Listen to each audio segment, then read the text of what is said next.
kanalından. En adım Sıkı.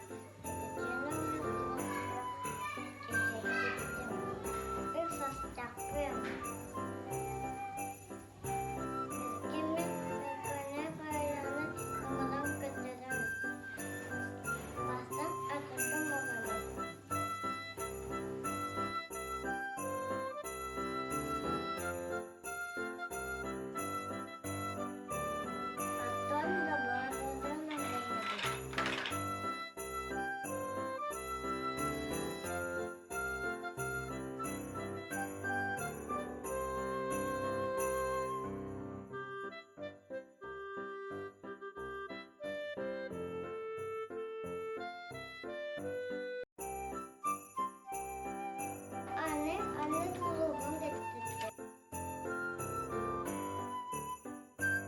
Ne kalabalık.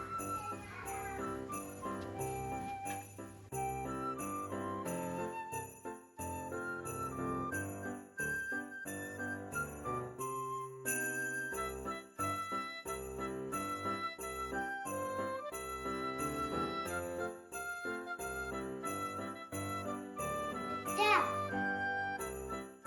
Anne bahan dedi.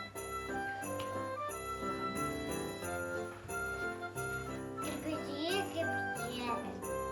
Gitti hava şuraya geldi.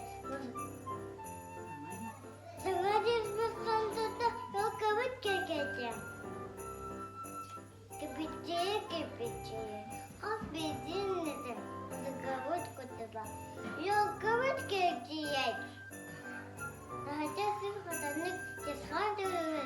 Ne uçacağız mı?